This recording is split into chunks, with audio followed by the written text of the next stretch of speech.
네, 다 같이 신약 성경 데살로니가 전서 3장 1절 말씀부터 읽겠습니다. 이러므로 우리가 참다 못하여 우리만 아덴에 머물기를 좋게 여겨 우리 형제 곧 그리스도 복음의 하나님의 일꾼인 디모데를 보내노니 이는 너희를 굳게 하고 너희 믿음에 대하여 위로함으로 누구든지 이 여러 환난 중에 요동치 않게 하려 함이라. 우리로 이것을 당하게 세우신 줄을 너희가 친히 알리라. 우리가 너희와 함께 있을 때에 장차 받을 환난을 너희에게 미리 말하였더니 과연 그렇게 된 것을 너희가 아느니라. 이러므로 나도 참다 못하여 너희 믿음을 알기 위하여 보내었노니 이는 혹 시험하는 자가 너희를 시험하여 우리 수고를 헛되게 할까 함일러니 지금은 디모데가 너희에게로부터 와서 너희 믿음과 사랑의 기쁜 소식을 우리에게 전하고 또 너희가 항상 우리를 잘 생각하여 우리가 너희를 간절히 보고자 함과 같이 너희도 우리를 간절히 보고자 한다 하니 이러므로 형제들아 우리가 모든 궁핍과 환난 가운데서 너희 믿음으로 말미암아 너희에게 위로를 받았노라. 7절 말씀까지만 읽겠습니다. 네, 우리가 이 3장 1절 말씀을 보면 이러므로 우리가 참다 못하여 우리만 아덴에 머물기를 좋게 여겨 이제 이런 말씀이 있는데 그 사도 바울이 복음을 전하면서 마게도니아 지방으로 건너가서 복음을 전하는 이야기가 이제 사도행전 16장에 나오는데 그 마게도니아 빌립보 성에서 복음을 전하다가 거기서 너무 핍박이 심해가지고 데살로니가 지방으로 가서 거기서 복음을 전했어요. 데살로니가 지방에서 새 안식일에 걸쳐 말씀을 전하는데 또 유대인들이 너무 핍박을 하니까 바울이 이제 제자들이 바울을 다른 도시로 보냈는데 이 사도 바울이 데살로니가를 떠나서 베레아 지방으로 가가지고 거기서 또 복음을 전한 거예요. 거기서 복음을 전하는데 데살로니가에서 바울을 핍박했던 유대인들이 그까지 와가지고 대적하고 핍박을 하다가 보니까 바울이 이제 아덴으로 와서 그 아덴에서 그때는 이제 디모데가 그 베레아에 남아 있는 상태고 이제 아덴에 와서 또 거기 우상이 가득한 것을 보고 복음을 전하는데 거기서 이제 자기 혼자니까 그 동역자인 디모데를 빨리 오라고 부릅니다. 그래서 고린도에서 이 사람들이 만납니다. 그리고 빨리 오라고 부른 이유가 데살로니가 교회가 너무 걱정이 되는 거예요. 3주 동안 말씀을 전했는데 그때 구원을 받은 형제 자매들이 어떻게 지내고 있는지 그 믿음이 바로 서 있는지 그런 것들이 너무 궁금하고 걱정이 돼가지고 디모데를 보내는 거예요. 그 디모데가 이제 그 데살로니가 교회를 세워진 지 얼마 되지도 않았죠. 그 데살로니가 교회를 가서 거기서 형제 자매들을 만나가지고 교제를 하는데 이 사람들이 핍박 때문에 신앙이 무너지거나 뒤로 퇴보된 것이 아니라 여전히 믿음을 가지고 있고 또 사랑을 가지고 있고 소망을 가지고 있고 교회가 의외로 너무 든든히 서 있는 거예요. 그걸 디모데가 다시 고린도에 와서 바울에게 이제 상황 보고 또는 그 간증을 데살로니가 교회에 대해서 간증을 이렇게 쭉 하니까 사도 바울이 그 이야기를 듣고 너무너무 기쁘고 감사한 거예요. 그래서 데살로니가 전서를 쓴 겁니다. 그래서 그 사도 바울이 아덴에 머물러 있을 때 우리가 참다 못하여 우리만 아덴에 머물기를 좋게 여겨 우리 형제 곧 그리스도 복음의 하나님 일꾼인 디모데를 보내노니, 이 말은 우리만 아덴에 머물기를 좋게 여긴다. 이 말은 이제 디모데하고 같이 거기 있는 것이 좋다 이게 아니고, 디모데를 보내는 것이, 너희들에게 보내는 것이 좋다고 생각해서 하나님의 일꾼인 디모데를 너희들에게 데살로니가 교회에 보냈다, 이런 의미예요. 자, 그래서 디모데가 데살로니가 교회를 이제 갔다가 돌아와서 참 좋은 소식을 이제 사도 바울과 그 일행들이 듣게 됐단 말입니다. 그러니까 듣게 되니까 너무 하나님 앞에 감사한 거예요. 그래서 너무 기쁘고 감사하니까 오늘 제가 본문으로는 안 읽었지만 1장 9절 말씀에 보면, 우리가 우리 하나님 앞에서 너희를 인하여 모든 기쁨으로 기뻐하니, 자, 모든 기쁨으로 기뻐하니 했으니까 막 모든 것이 다 기쁜 거예요. 너무 기쁘다. 구원받은 것도 기쁘고, 핍박을 참고 견디는 것도 기쁘고, 예수님의 강림하심을 기다리면서 소망을 가지는 것도 기쁘고, 형제들끼리 서로 사랑하는 것, 그런 이야기를 들으니까 기쁘고, 그래서 모든 기쁨으로 기뻐하니 너희를 위하여 능히 어떠한 감사함으로 하나님께 보답할꼬. 그러니까 막 바울과 그 일행의 마음들이, 하나님 이 데살로니가 교회를 지켜주셔서 너무 감사합니다. 하나님께서 이렇게 이 교회를 지켜주셨으니 하나님 너무너무 감사합니다. 우리가 어떻게 하나님 앞에 이 감사함을 보답해야 될지 모르겠습니다 해서 너무너무 기뻐하고 하나님 앞에 감사가 마음에 가득 찬 이 바울의 모습을 여기서 볼 수 있다는 거죠. 그래서 제가 이 말씀을 읽다가 나는 여러분들을 보고 싶어요. 그래서 여러분들을 위해서 기도하고 또 생각하고 또 만나면 반갑고 또 하나님 앞에 이렇게 이 자리에 앉게 해 주신 것이 너무 좋고 행복합니다. 그런데 여러분들은 나를 안 보고 싶습니까? 나는 여러분들이 나도 이렇게 같이 보고 싶어서 마음이 흐르는 것이 참 좋다고 생각하는데, 제가 덕이 없어서 그런지 모르겠는데, 이 교류라는 것은 여러분들도 마찬가지입니다. 이 교류라는 것은 이렇게 만났을 때 보고 싶다, 참 보고 싶다 해서 6절 끝에 보면 너희를 간절히 보고자 함 같이 너희도 우리를 간절히 보고자 하니, 이렇게 된 거예요, 사이가. 막 사도 바울도 데살로니가 교회를 막 간절히 보고 싶어 하는 거예요. 근데 알아보니까 데살로니가 교회 형제자매들도 사도 바울을 간절히 보고 싶어 하는 거예요. 이게 굉장히 좋은 교제의 관계라는 생각이 듭니다. 그래서 여러분들끼리도 나는 막 그 형제님 만나면 막 너무 보고 싶고, 막 이렇게 만나면 막 교제하고 막 이런 것들이 아주 굉장히 좋은 그 교제 쉽이다.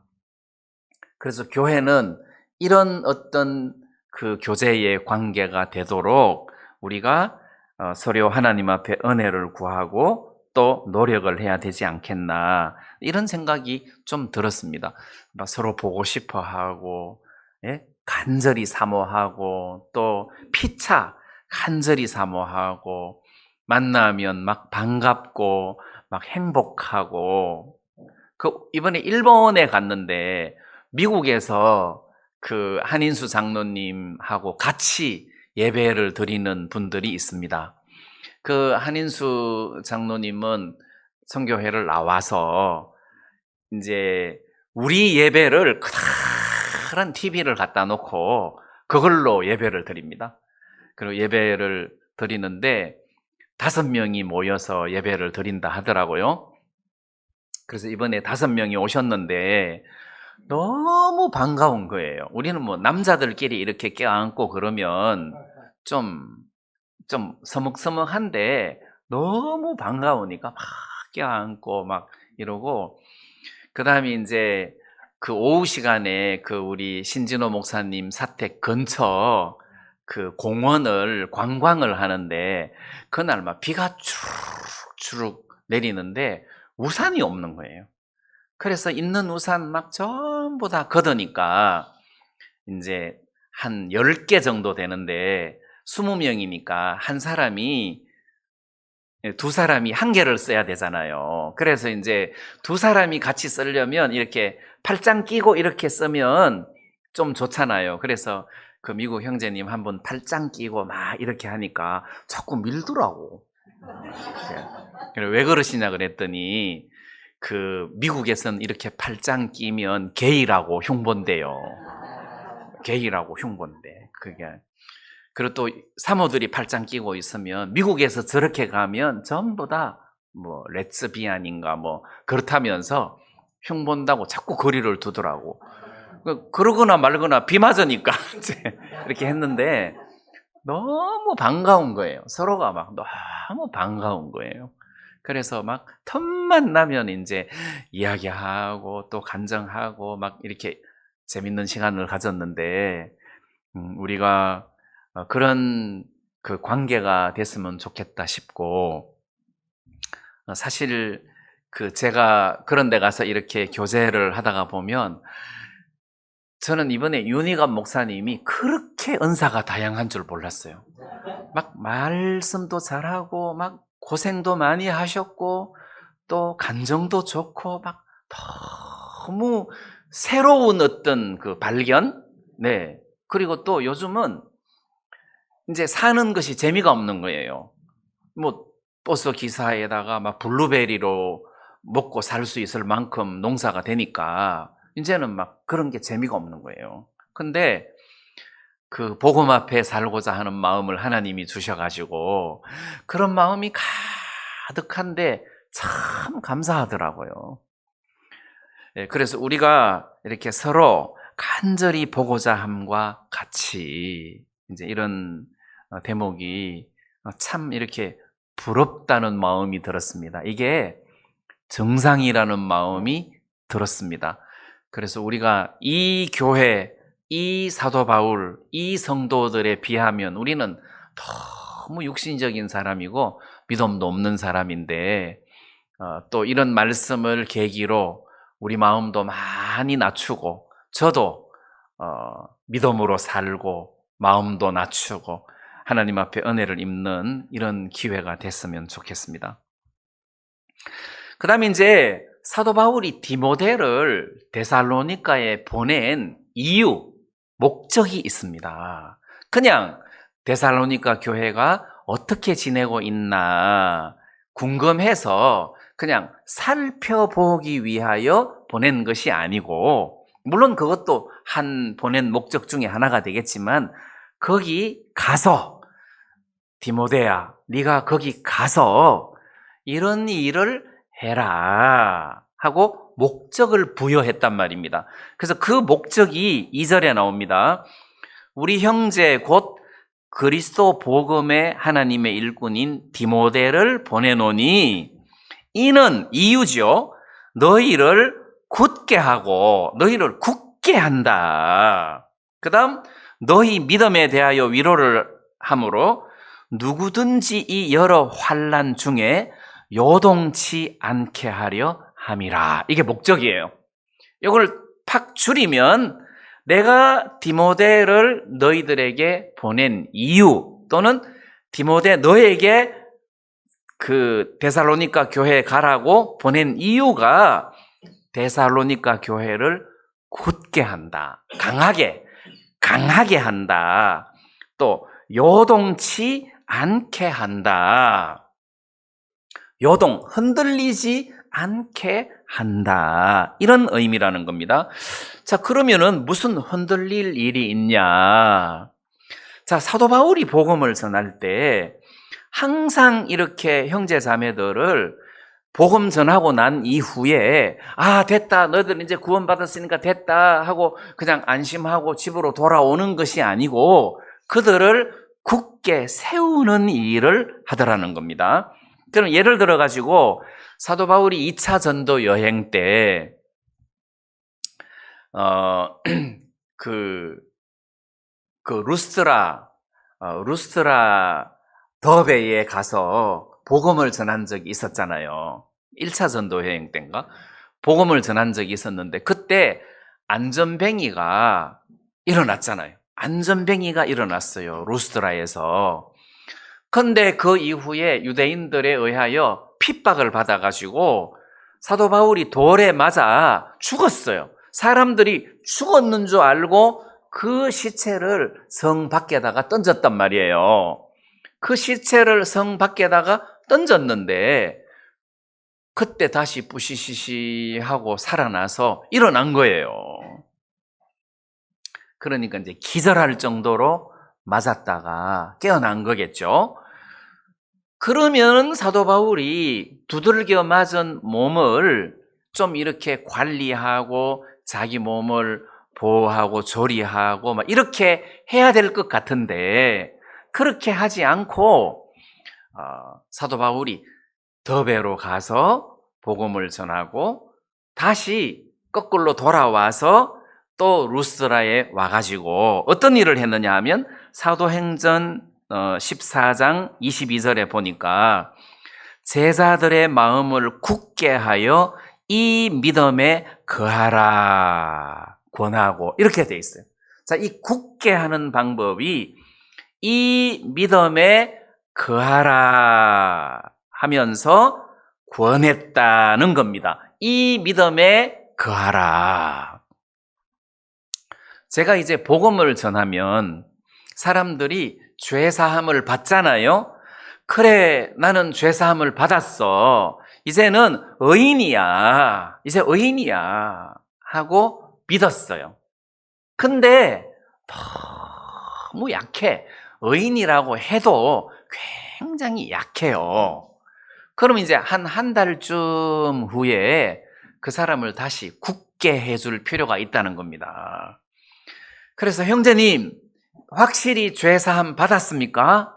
예, 받았습니다. 의인입니까? 예, 의인입니다. 확실히 의인입니까? 이제 흔드는 거죠.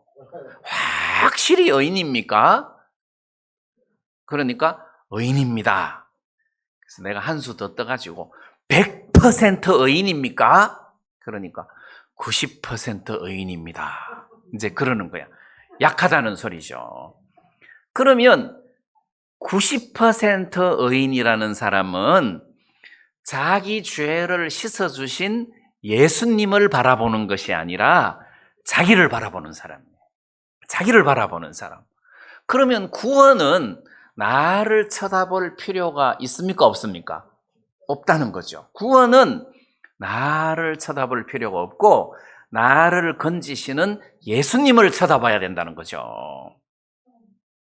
그러면 거기서 다시 100% 의인이다. 내가 잘나서 의인이 됐으면 어떻게 교만하게 100% 의인이라고 말할 수 있느냐? 그렇게 말할 수 있지만 내가 훌륭해서 내가 깨끗해서 의인이 된 것이 아니라 100% 예수님의 공로와 노력으로 내가 의인이 됐으니까 내가 100% 의인이라고 말하는 것은 내 자랑이 아니고 예수님의 자랑이다. 그래서 은혜로 의인이 됐고 믿음으로 의인이 됐기 때문에 자랑할수록 은혜를 베푸신 예수님이 영광을 받는 것이다. 그 말이에요. 자, 그래서 100% 의인이라고 해도 절대 교만이 아니고 손색함이 없는 것이다. 자, 이런 이야기를 자꾸 하면서 복음의 믿음을 견고하게 세워주는 거예요. 저는 특히 골로새서 1장 22절에 그의 육체의 죽음으로 말미암아 화목케 하사 너희를 거룩하고 흠 없고 책망할 것이 없는 자로 그 앞에 세우고자 하셨으니 그 말씀에 보면 흠이 없게 했다는 거지. 나는 흠이 없다. 어떻게? 그의 육체의 죽음으로 말미암아. 그러니까 내가 기도를 열심히 함으로 말미암아 이게 아니라는 거죠. 내가 착하기 때문에가 아니고 그의 육체의 죽음으로 말미암아 흠이 없고 책망할 것이 없는 자가 됐다. 하나님 앞에서, 그것도 하나님 앞에서. 그 말은 하나님이 여러분들을 살펴봤을 때 보자, 이 자매가 죄가 있나 없나 보자 하고 하나님이 불꽃 같은 눈으로 여러분들의 발바닥에서부터 정수리까지 아무리 자세하게 살펴도 흠을 찾을 수가 있다는 말이에요? 없다는 말이에요? 없다는 말이에요. 그래서 그 골로새서 1장 22절 말씀은 흠이 없고 책망할 것이 없는 자로, 그러니까 하나님이 30절인가요? 책망할 것이 없다는 거지. 여러분들이 물건을 살 때 싸게 살려면 물건의 흠을 잡아가지고 가격을 깎아야 되잖아요. 아이고, 박음질이 이게 고르지가 않고, 뭐 어쩌고, 막 색깔이 어쩌고. 그래서 잠언인가 어디에도 물건을 사기 전에는, 안 좋다 하다가 사고 난 다음에는 자랑한다 하듯이 막 이렇게 안 좋다고 흠을 잡는단 말입니다. 사기 전에는. 근데 하나님이 우리에게 흠을 잡고 싶은데 흠을 잡을 수가 없다는 거죠. 왜? 예수님의 죽으심으로 말미암아, 그의 육체의 죽음으로 말미암아 우리를 흠이 없는 모습으로, 책망할 것이 없는 모습으로 하나님 앞에 세웠다는 겁니다. 그럼 예를 들어 가지고 자매가 하나님 앞에 섰다고 하자. 자매가 죽었다. 그래서 하나님 앞에 심판을 받는다고 하자. 그럼 하나님이 어디 죄가 있는가 없는가 보자 하고 자매를 쭉 살펴볼 때 흠잡을 곳이, 책망할 곳이 있나 없나를 살펴본 즉 한 군데도 책망할 것이 없다는 거죠. 이게 완벽한 구원이라는 것입니다. 그런데 이제 하나님 앞에서는 이런데 우리는 하나님 앞에는 설 필요조차도 없어요. 구원을 받았으니까. 근데 우리는 예수님 앞에 선다는 거지. 예수님 앞에 선다. 그럼 하나님 앞에 서는 것은 지옥 가는 거냐, 천국 가는 거냐를 놓고 서는 거고, 우리 구원받은 사람들은 예수님 앞에 선다는 거죠. 그럼 예수님 앞에 서는 것은 천국 지옥하고는 상관없어요. 상을 받을 것이냐, 칭찬을 받을 것이냐, 안 그러면 부끄러움을 당할 것이냐. 여기에 상벌의 심판이 아니에요. 이게 벌은 없어요. 상급의 심판이에요. 그래서 상급의 심판이라고 합니다. 벌은 이미 십자가에서 끝났으니까 그 대신 상급이 있단 말입니다. 빵점, 10점, 20점, 100점 뭐 이렇게 이제 급수가 있다는 거죠. 자, 그래서 빵점을 맞은 사람은 지옥에 가는 것은 아니지만 부끄럽다는 거죠. 하늘나라 가서 개건상이라도 하나 받았는데 나는 아무것도 없다. 이제 그 자체가 부끄러움이다. 그러니까 예수님 앞에 선다. 그럼 예수님 앞에 섰을 때는 우리가 흠이 있는데 그것은 거룩하냐, 천국 가냐, 지옥 가냐의 흠이 아니고 부끄럽냐, 자랑스러우냐를 살펴보는 심판이다. 이렇게 여러분들이 기억을 하고 계시면 될 것 같습니다. 그렇지만 이제 구원에 대한 이야기를 할 때 그의 십자가의 죽음으로 말미암아 우리가 하나님 앞에 책망받을 것이 없는 자가 됐다는 거죠. 그래서 여러분들이 이거를 섞어서 해석을 해버리면 아니 뭐 구원받고 의인 됐다고 해서 하나님 앞에 우리가 사는 게 막 이렇게 개차반인데 하나님께서 그런 모든 것들을 다 보시고 흠이 없다고 말씀하신다는 것은 좀 이해가 안 된다. 그럴 수가 있는데 그거는 하나님의 심판대와 그리스도의 심판대를 섞어서 해석을 해서 그렇다는 거죠.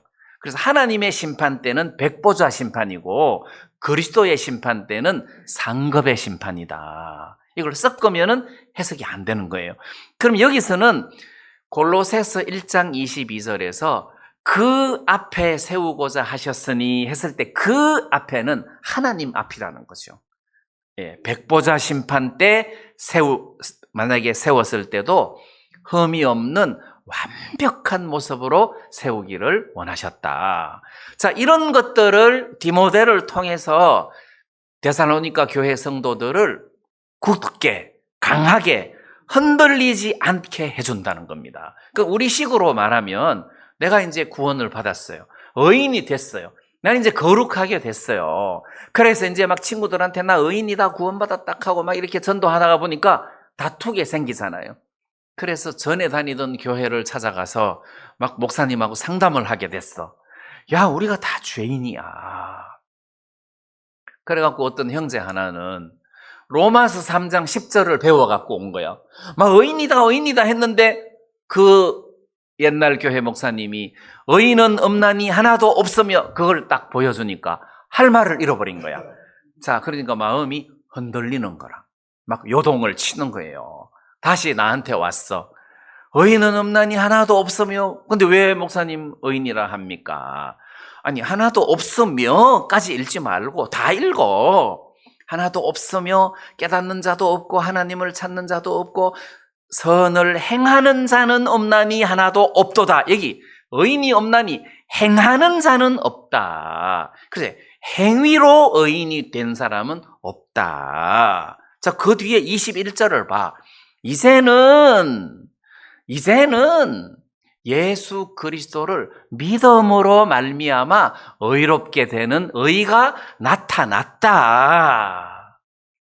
그래서 23절, 24절까지 전체적인 것을 해석해주면 믿음으로 의롭게 되는 거고 행함으로 의롭게 되는 것이 아니구나. 이런 사람이 하나도 없다는 뜻이구나 하고 이해를 하고 믿음을 하다가 보니까 자꾸 굳어지는 거예요. 그 다음에는 그런 말씀을 딱 만나도 이게 그런 게 아니다 하고 안 흔들린다는 거죠. 그러니까 사도 바울이 루스트라에 다시 그 돌에 맞아 죽을 뻔했던 그 도시에 다시 찾아가서 그 형제들을 만나가지고 제자들을 굳게 하면서 이 믿음에 거해라. 그렇게 권했다는 겁니다. 그 당시는 또 유대인들이 야, 너가 이방인들이 뭐 예수님 피로 구원을 받았다고? 그게 아니야. 할례를 받아야 돼. 할례를. 예수님도 유대인이야. 할례 받았어. 예수님도 할례 받았어. 너희들도 할례 받아야 돼 하니까 또 흔들리는 거야. 안 그렇겠어요? 할례 받아야 돼. 많이 흔들려. 사도 바울도 할례 받은 사람이야. 그럼 안식일을 지켜야 돼. 그러니까 막 사람들이 흔들리는 거라. 근데 그런 부분들을 잡아주고 그것을 굳게 세워 나가는 거란 말입니다. 저는 우리 구원받은 사람들이 구원받았을 뿐만 아니라 믿음 안에 굳게 서는 것을 배워야 할 필요가 있다는 것입니다. 그래서 저는 그 히브리서 11장 6절에 믿음이 없이는 기쁘시게 못하나니. 그러니까 믿음이 없이는 하나님을 기쁘게 못한다. 하나님께서 예수님을 보내셔가지고 내 모든 죄를 깨끗하게 씻었다는 사실을 믿는다. 그건 하나님을 굉장히 기쁘게 하는 거예요. 그럼 믿음이 하나님을 기쁘게 한다는 겁니다. 내가 이렇게 못났지만 이런 못난 나를 예수님께서 하나님 앞에 능히 세우도록 나를 거룩하고 흠없게 했다. 이게 굉장한 믿음이라는 거죠. 자, 그래서 D.L. 무디가 죽은 모습을 보고 어떤 목사님이 와서 저런 인간을 하나님이 이렇게 위대하게 쓰신 것을 보니 과연 하나님은 대단하시다 하고 위대하신 D.L. 무디를 칭찬한 게 아니고 저런 인간을 들어 쓰신 하나님을 칭찬했다고 하잖아요. 그래서 우리는 이렇게 인간을 높이는 것은 절대 바람직하지 않습니다. 인간은 이만희부터 시작해서 똑같은 인간이에요. 인간은 인간이다. 그래서 그 인간이 비록 위대하고 D.L. 무디나 스펄전 같다 하더라도 그 사람을 추켜 세워서는 안 된다는 거지. 당연히 저런 인간을 위대하게 쓰신 하나님, 정말 위대하다. 이렇게 하나님께 영광을 돌리는 것이 맞다. 그러니까 결국 우리는 하나님을 기쁘시게 하는 것은 믿음이라는 겁니다. 믿음. 그래서 믿음이 없이는 기쁘시게 못하나니 하나님께 나아가는 자는 반드시 그가 계신 것과 그가 계신 것을 믿어야 된다는 거죠. 그러면 여러분들이 그가 계신다는 말은 예수님이 살아계신 성령으로 여러분들 안에 살아계신다. 내 곁에, 내 오른편에 항상 나와 함께 계신다는 사실을 믿어라. 그래서 항상 하나님께서 살아계시는 것을 믿어라. 그리고 자기를 찾는 자들에게 상 주시는 이심을 믿어야 할지니라. 자기를 찾는 자들에게 상 주시는 일을 믿어라. 찾는다는 말은 우리가 하나님 앞에 찾는 거 아닙니까?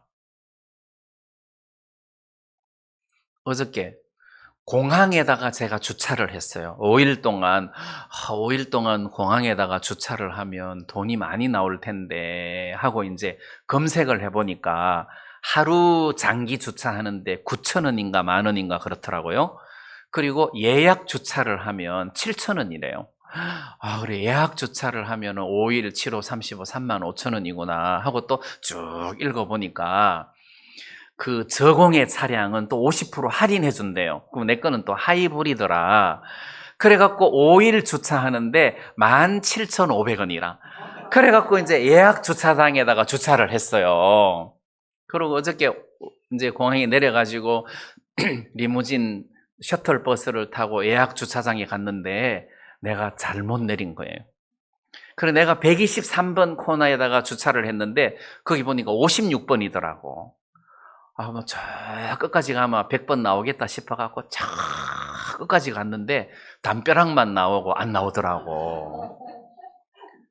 그래서 아직도 내가 원인을 제가 잘 못 찾았어요. 이제 시간 나면 한번 찾아볼 참인데 아마 이 예약 주차장이 1터미널 예약 주차장, 2터미널 예약 주차장인 것 같은데 내가 그 1터미널 예약 주차장에다가 주차를 했기 때문에 내가 못 찾은 게 아닌가.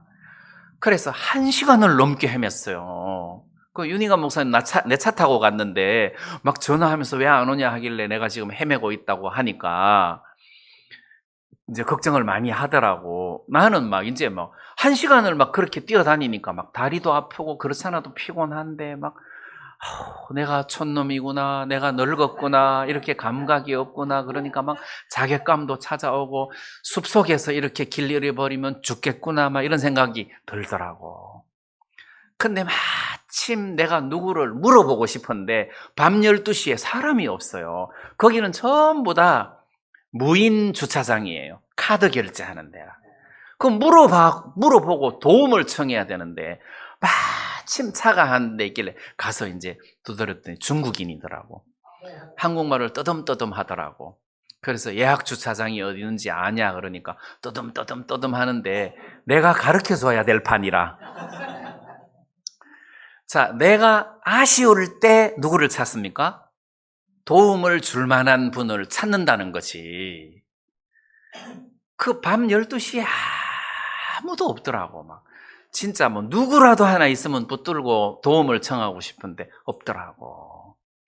근데 요금 정산소에 가면 거기 차량 남발을 누르면 뭐가 위치가 나온대요. 윤희관 목사님 전화해갖고 알아보니까 어쩌고저쩌고. 요금정산소에 갔는데 그때 거기 사무실에 사람이 하나 있더라고. 그 어떤 여직원이 있더라고. 그래가지고 차량 번호를 이야기하라 하는데 내 차 번호가 생각이 안 나는 거예요. 하도 헤매다가 보니까 생각이 안 나는 거예요. 그러니까 조회해도 안 나와.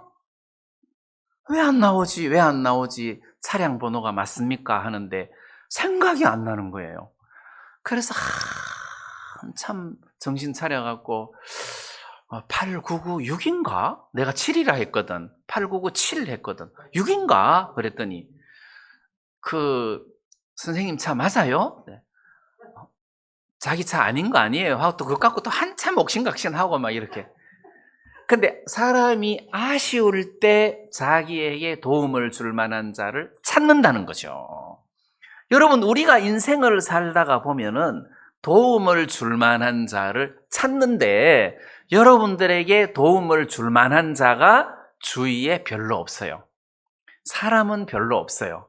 그리고 사람에게 도움을 청한다는 것도 상당히 위험하다. 그래서 하나님에게 도움을 청한다는 것보다 더 아름다운 것이 없다는 겁니다. 그러니까 하나님께 나아가는 자는 반드시 그가 계신 것과 자기를 찾는 자들에게 상 주시는 이심을 믿어야 할지니라. 찾아라는 거죠. 그러니까 하나님을 찾는 사람, 예를 들어서 내가 막 피곤해서 죽겠는데 나 찾아와갖고 교제해달라 그러면 내가 좀 싫겠죠. 근데 하나님은 언제든지 내가 하나님을 찾을 때 하나님은 오케이 하고 기쁨으로 반가워하시고 받아주시고 상을 주신다는 거예요, 오히려. 그래서 하나님을 찾는 자들에게 하나님을 찾아라. 하나님을 찾아라. 자, 이런 부분에서 우리가 구원을 받고 난 다음에 이렇게 믿음을 견고하게 해야 할 뿐만 아니라 흔들리지 않는 믿음을 가져야 할 필요가 있다. 그래서 사도 바울은 디모데를 보내가지고 그 형제들의 믿음이 요동치 않도록 좀 잡아줘라. 어떻게? 이 믿음에 굳게 거하라. 이 믿음에 굳게 거하라. 자, 이렇게 교제를 해 주어서 그 사람들을 믿음 가운데 견고하게 세울 수 있도록 해 주어라. 자, 그런 목적으로 디모데를 보냈다. 자, 우리가 이렇게 그 목적을 알 수가 있죠. 예, 그 다음 제가 3절 끝부분에 요동치 않게 하려 함이라. 우리로 이것을 당하게 세우신 줄을 너희가 친히 알리라. 여기 이것을 당하게 하는 말은 환난입니다. 환난, 앞부분에 환난. 이 데살로니가 교회 성도들이 환난 중에서 믿음이 흔들리지 않는 이런 교제를 받고 이런 믿음을 가지기를 바라는데, 이 환난에 대한 이야기를 하면서 하나님께서 자기들 사도 바울을 환난을 당하게 하기 위하여 나를 세웠다, 이런 뜻이에요. 이것을 당하게 세우신 줄을 너희가 친히 알리라. 사도 바울이 내가 사는 목적은 환난 당하기 위해서 내가 지금 사는 것이다, 이런 의미라는 거죠. 우리 정원진 형제님 자주 이야기를 하시는 대목 중에 하나가 인생은 고난을 위하여 났나니 불티가 위로 나름 같으니라, 이런 성경 구절을 한 번씩 인용하시는데, 인생은 고난을 위하여 났나니, 그래 우리가 인생을 살다가 고난이 찾아오면 어떻게 해야 됩니까? 고난을 당해야죠. 하나님이 고난을 당하라고 고난을 주는데 하나님이 고난을 당하라고 주면 당해야 되지 않습니까? 우리 집에 화단에 지금 봄철에 꽃이 예뻐요. 그 중에 그 좀 다마가 굵은 철쭉이 있는데 지금 이제 엄청 그 꽃이 예쁘게 폈어요. 근데 항상 요때쯤 되면 비가 쫙 와요. 그래, 한 하루 이틀 비 맞으면 그다음부터는 완전히 그냥 시들어 버려요. 그래서 작년까지만 해도 우산을 받쳐줬어요. 비 안 맞게. 좀 오래 가라고 우산을 받쳐줬어요. 그러다가 금년에 생각이 바뀌었어요. 이런 어려움이 찾아오면 너도 당해야 된다. 당해야 된다. 그걸 인위적으로 나 피하게 할 생각이 없다 해서 내일 좀 주초에 비 온다 하더라고요. 작년 같으면 큰 우산을 꼽아줄 생각을 했을 텐데 당해야 된다. 너 당해야 된다. 내가 이제 그러고 있는데 여러분 인생에게 고난이 찾아오면 당해야 된다. 특히 구원받은 사람에게 고난이 찾아오면 어떻게 해야 되냐? 당해야 된다. 아, 하나님이 나로 이 고난을 겪게 하시는구나 하고 그거를 내가 받아들여야 된다는 거죠. 그 어려움을 피하려고 생각해서는 안 된다는 겁니다. 그래서 인생은 고난을 위하여 났다. 사도 바울은 하나님이 자기를 사도로 세운 목적은 대접받게 하려고 세운 것이 아니라 고난을 받게 하기 위하여 세웠다. 예를 들어가지고 옛날에 시집온 며느리가 시어머니한테 계속 이렇게 꾸중을 듣고 하다가 보니까 스트레스 풀 데가 없는 거예요. 그래서 개를 한 마리 키워갖고 맨날 개를 발로 주찬다는 거지. 요즘은 또 그래 하면 동물학대죄로 벌금 맞아요. 그럼 이제 허수아비 하나 만들어갖고 세워놓고 개를 계속 때리는 거야. 막 계속 때리는 거야. 그러니까 때리려고 세워놓는 허수아비처럼 하나님이 사도 바울을 세워놓은 목적이 고난, 환난을 위해서 세워놓아. 자기는 그렇게 생각했다는 거지. 하나님은 나를 환난을 당케 하기 위하여 나를 세우셨구나. 그래서 그 빌립보스 말씀에 보면 그 죽는 것이 낫다. 뭐 이런 거 있잖아요. 이런 말씀 있죠. 네. 그 빌립보스 1장 23절에 보면 1장 21절에 보면 이는 내게 사는 것이 그리스도니 죽는 것도 유익함이니라. 이게 원래 죽는 것도 유익함이니라. 사는 것도 유익하고 죽는 것도 유익하다. 이렇게 해석이 되는데 영어 성경에는 죽는 것이 유익함이니라 이렇게 돼 있어요. 그러니까 사는 것이 유익한 건 아니고 죽는 것이 유익하다, 더 낫다는 거지. 그러니까 사도 바울은 차라리 죽는 게 더 낫다 그랬어요. 근데 내가 살아있으면 너희들에게 유익하다. 그래서 살아있는 것도 너희들을 위하여 유익하니까 좋고 죽는 것도 나는 더 좋다. 그래 이 두 사이에 끼어가지고 어느 쪽을 선택해야 될지 내가 갈피를 못 잡겠다. 이런 감정을 하고 있잖아요. 환난을 겪으면서도 살아있는 것을 사도 바울이 감사해야 하는 이유가 이런 고난을 통해서 데살로니가 교회가 세워지고 베레아 교회가 세워지고 이런 것들이 너무 하나님 앞에 감사한 거예요. 그래서 사도 바울이 고난을 위하여 내가 세워진 줄로 안다. 너희들도 보지 않았느냐. 그래서 제가 이 말씀을 읽으면서 우리 성도들이 좀 이렇게 어려움이 찾아올 때 이 어려움을 피하려고 해서는 안 되겠구나. 안 되겠구나. 또 뭐 피한다고 해서 피해지는 것도 아니잖아요. 그래서 막 원망하고 울고불고 이렇게 할 것이 아니라 하나님이 이 어려움을 주시면 내가 겪겠습니다. 하나님이 나를 부끄럽게 하시면 제가 당하겠습니다. 하나님이 이렇게 고난을 주시면, 환난을 주시면, 가난을 주시면 제가 겪겠습니다 하고 하나님을 찾아가고 하나님 앞에 보상을 구하고 하나님을 의지하는 법을 배워야 되지 않겠나 하는 그런 마음이 들었습니다. 그래서 우리가 어렵고 힘들 때 그걸 피하려고 하지 말고 당하자 하고 마음 먹으면 그 어려움이 좀 가벼워진다는 거죠. 그래서 예를 들어서 비가 오는데 우산도 없고 어떡하지? 아이고 뭐 비가 뼛속으로 들어가나 맞으면 되지 하고 비 맞을 각오를 하고 나가면 이게 비 맞는 것이 문제가 안 된다는 거죠. 근데 비를 안 맞으려고 하고 나가면은 막 계속 힘들고 짜증스럽다는 겁니다.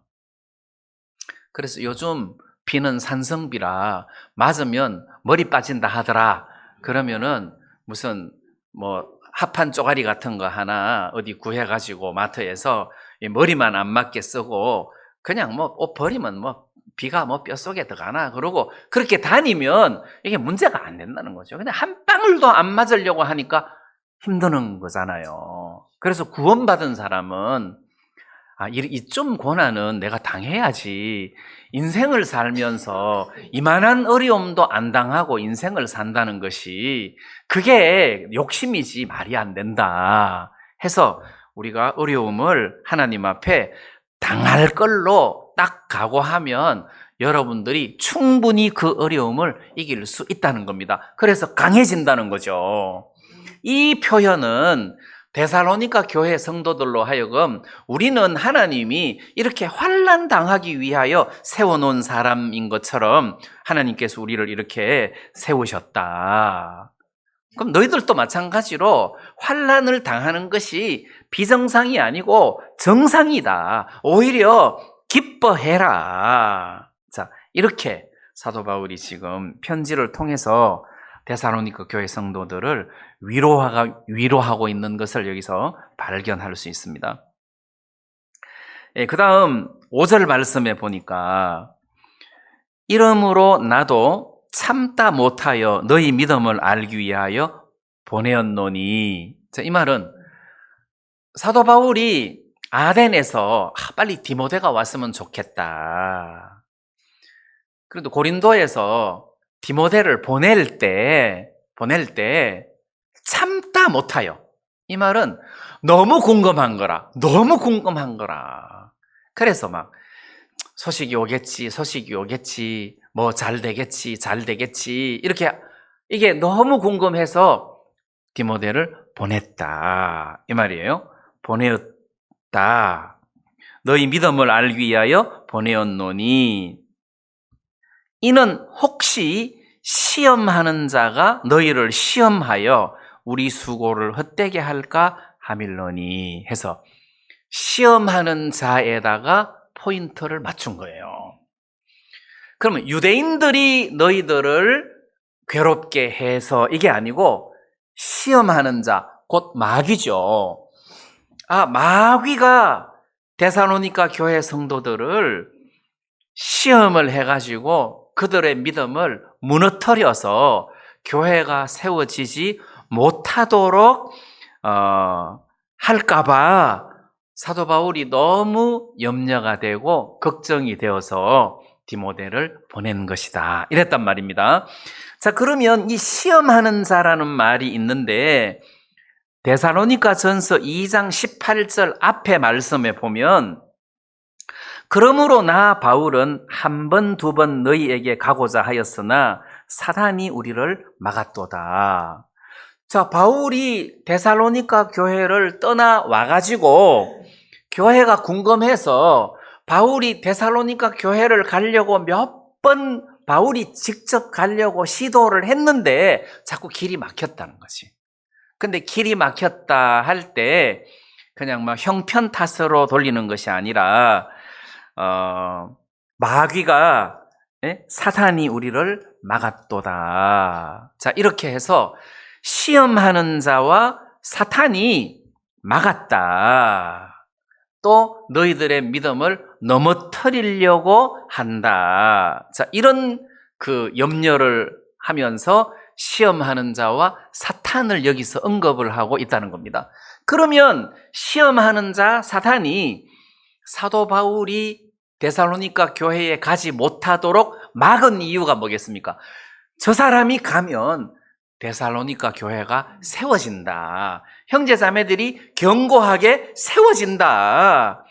저것들이 요동치면서 자빠져야 되는데 바울이 오면 세워지니까 못 오게 한다는 거죠. 그럼 여러분들의 믿음이 견고하게 세워지는 것을 강력하게 반대하고 여러분들을 시험하고 가로막는 자가 있다면 사탄이라는 거죠. 사탄이 시험하는 자가 여러분들의 믿음을 무너뜨린다는 거죠. 하나님께 나아가고자 하는 여러분들의 믿음을 무너뜨려서 여러분들의 믿음이 흔들리게 한다는 겁니다. 예를 들어서 구원의 확신이 없어 흔들리면 나중에는 헷갈리는 거예요. 내가 죄인인가 의인인가 모르겠다 이렇게 되는 거예요. 그러면 여호와께서 우리 가운데 계신가 안 계신가 뭐 이렇게 헷갈리면은 전쟁이 일어나잖아요. 아말렉과 전쟁이 일어나는 그런 단계로 넘어가더라고. 그러니까 믿음이 견고하게 서야 되는데 사탄은 믿음이 견고하게 서지 못하도록 막는 거예요. 믿음의 말씀이 내 속에 들어와서 내 속에 믿음을 형성하지 못하도록 못 듣도록 자꾸 교회를 무너뜨리고 깨는 작업을 한다. 이게 마귀가 하는 거잖아요. 그래서 제가 그 선교회를 나와서 이렇게 교회를 하고 말씀을 전하고 복음을 전하다가 보니까 야, 사람이 10명 모이는 것이 쉽지 않더라고요. 진짜 10명 모이는 것이 쉽지 않더라고. 그래서 그 한인수 형제님은 뉴욕 교회에서 물론 자기까지 5명, 어떤 때는 6명 이렇게 모여서 모니터로 예배를 드리고 그 다음에 이제 점심 먹고 점심은 이제 한 번씩 한대요. 한 번씩 도시락 사오기도 하고 한 번씩 돌아가면서 이제 밥 먹고 그 한 형제님은 또 오후에는 스페니시 그 사람들을 만나가지고 그 사람들한테 말씀을 전하고 그 다음에 이제 자기가 말씀 전하고 예배를 인도한다 하더라고요. 그게 큰 교회예요. 이제 막 조직으로 이렇게 쫙 되면은 몰라도 그런 것이 없는 차원에서 막 10명, 20명, 30명 모인다는 것은 큰 교회예요. 이렇게 교회가 믿음 가운데서 자유한 가운데서 견고하게 세워지는 것이 하나님의 뜻이다. 그래서 흔들리지 않는 믿음. 마귀는 우리를 흔들어서 요동치는 작업을 하니까 흔들리지 않는 이런 믿음을 가지는 것이 중요하다. 이제 이런 생각이 좀 들더라고요. 그 과거에 우리 선교 학생 중에 복음을 위하여 살겠다고 모든 것을 정리하고 선교학교를 들어와서 훈련을 받고 졸업을 하고 나가서 사역도 하고 하는데 결국 그만두고 집으로 갔어요. 그 이유가 이 아버지가 전문대학교 이사장이라 내가 누구한테 이 학교를 물려주겠냐, 니한테 물려줘야지. 물려줄 사람도 없는데 네가 젊었을 때 학교에 들어와서 이 모든 것들을 배워야 되지 않겠냐. 그러니까 가버린 거예요. 그래서 그런 부분들도 얼마나 그 대단한 유혹입니까? 내가 복음을 위하여 살 것인가 하다가 막 전문 대학교를 인수받으려고 하니까 얼마나 좋습니까? 이제 그런 경우도 있었고, 그 다음에 또 어떤 장로교 목사님이 구원을 받았는데 나는 그 교단에서 나와서 믿음으로 이렇게 교회를 섬기고 복음을 전할 수가 없다. 우리 아들이 대학교 다니는데 내가 나오면 대학교를 시킬 만한 재정 능력이 안 된다. 그래서 못 나온다. 그리고 이제 장로교 안에서 복음 전하다가 보니까 복음이 흐지부지하게 되잖아요. 그래서 결국은 또 복음을 위해서 살지 못하는 그런 케이스가 있고, 뭐 이렇게 넘어지거나 포기하거나 뭐 이런 것들이 아주 비일비재한 거예요. 왜? 여러분들도 신앙생활을 하다가 보면 마음이 막 요동치고 넘어지고 막 이럴 때가 있잖아요. 근데 지금 이 오늘 본문 말씀을 보면 사도 바울은 믿음이 굳게 견고하게 서기를 바란다는 거죠. 요동치지 않게 사도 바울은 그들을 관리하고 싶어 한다는 거죠. 자, 그런 면에서 우리가 하나님 앞에 이런 은혜를 입었으면 좋겠다 싶고, 또 하나는 시험에 들었을 때에 일어나는 어떤 현상 중에 하나는 혼자 외로운 것을 찾는 거예요. 그러니까 엘리야도 이세벨이 죽인다 그러니까 겁이 나가지고 광야로 도망을 가서 호렙산으로 가는데, 뭐 종도 같이 따라가면 되는데 종은 거기 머물러 놓고 자기 혼자 광야 하룻길 가서 로뎀나무 밑에 들어 누워가지고 넉넉하오니 이제 죽여주시옵소서 하고 이제 이렇게 완전히 이제 막 이렇게 혼자 이렇게 있더라고. 그래서 저도 선교회 나왔을 때는 시험 들어가지고 아무도 만나기 싫은 거라. 전부 다 만나기 싫은 거라. 그래서 한동안 두문불출하고 지낸 적이 있었는데, 우리가 진짜 중요한 것은 서로 교제하고 힘을 얻고 소망을 가지고 하나님을 섬기고 교회를 세워나가고 이런 것들이 굉장히 중요하다는 생각이 들었습니다. 그래서 여러분들이 이 말씀처럼 데살로니가 교회가 세워지는 이런 과정 속에 사도 바울의 어떤 역할, 이런 것들을 기억하면서 바울이 우리한테도 이런 것을 요구하겠구나. 흔들리지 않는 구원의 믿음, 흔들리지 않는 주님과 내가 동행하는 믿음, 이런 어떤 믿음을 가지기를 바라는구나. 그리고 환난을 능히 견딜 만한 믿음, 그리고 그 환난이 클수록 예수님의 재림을 뜨겁게 사모하는 믿음, 이제 이런 것들을 우리들에게 심어주기를 원하시겠구나, 이런 생각이 들었습니다. 그래서 사단의 모든 유혹, 시험, 이런 것들을 여러분들이 딛고 일어서서 어려움과 환난을 또는 문제를 만났을 때, 그래, 하나님이 당하게 하시면 내가 당하자 하는 이런 마음으로 부딪히면 하나님께서 여러분들로 하여금 능히 큰 산을 평지처럼 걷게 하실 줄을 믿습니다. 네, 오늘 말씀 여기까지 드리겠습니다.